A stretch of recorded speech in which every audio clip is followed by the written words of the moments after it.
about health and wellness.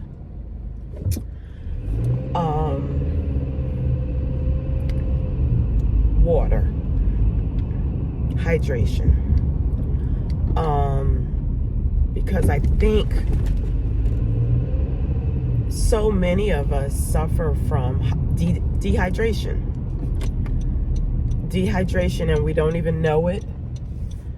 And I've suffered with dehydration a lot. And it's so crazy because you would think that I would recognize that and I would immediately say, oh, I'm dehydrated. But it takes me a while. Like usually when I'm dehydrated, I'm eating everything in sight. I'm just eating everything in sight. Like I'm eating snacks and my sugar cravings are at the highest level when I am dehydrated. But once I remember and I think to myself, oh my God, I'm probably dehydrated. And I start drinking not tons of water, but I just started drinking water to help. And then I go, yeah, that's right, I forgot. But it's like, that's not good, to constantly get dehydrated and then just have to hydrate yourself to, just to balance out. That can't be good. I mean, I'm no doctor or nurse or anything, but that can't be good for your system.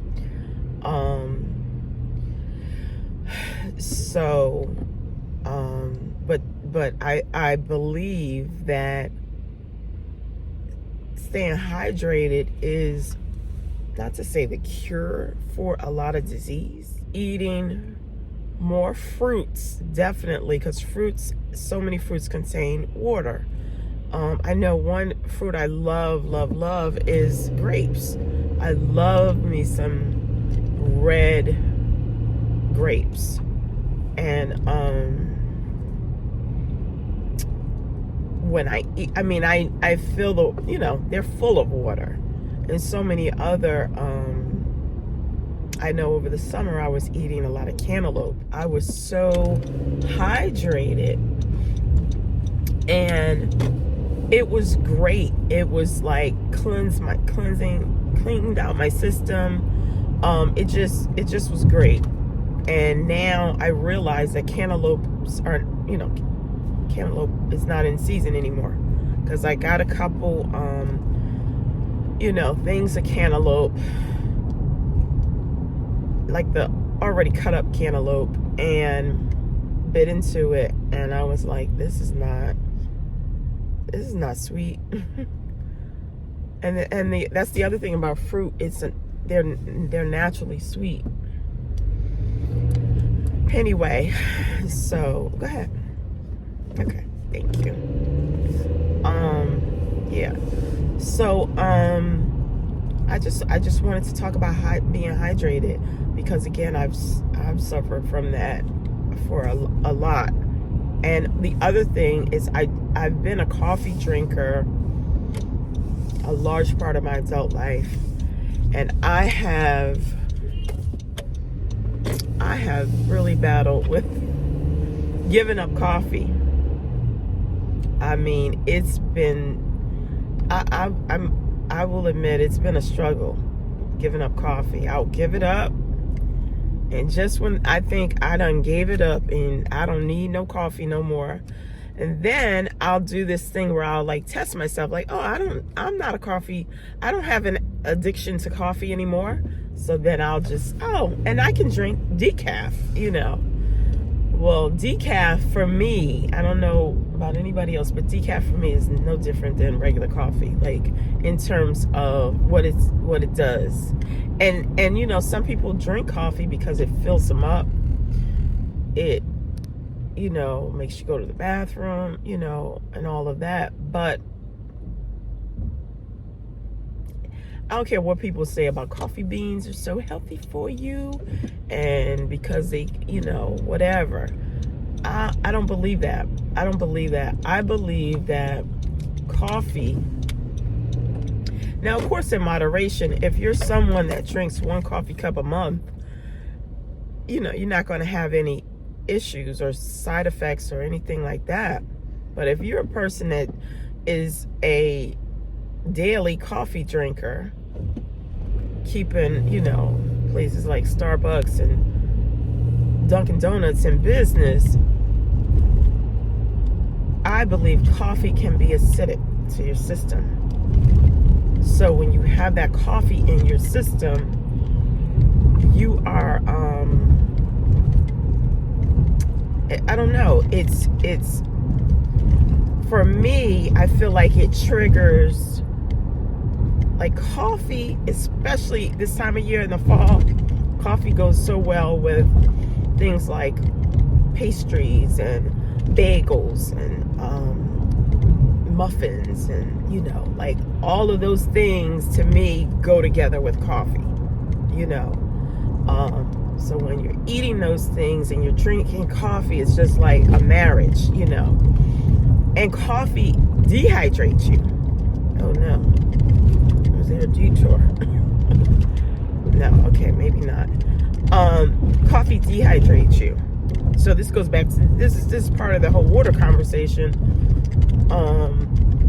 If I'm drinking tons of coffee, I'm not drinking adequate amount of water, that's adding to my whole dehydration situation. And it's not helping anything, and it's just putting me, in a worse state. And so I just wanted to talk about water, and are you getting your adequate amount of water every day? I know there's a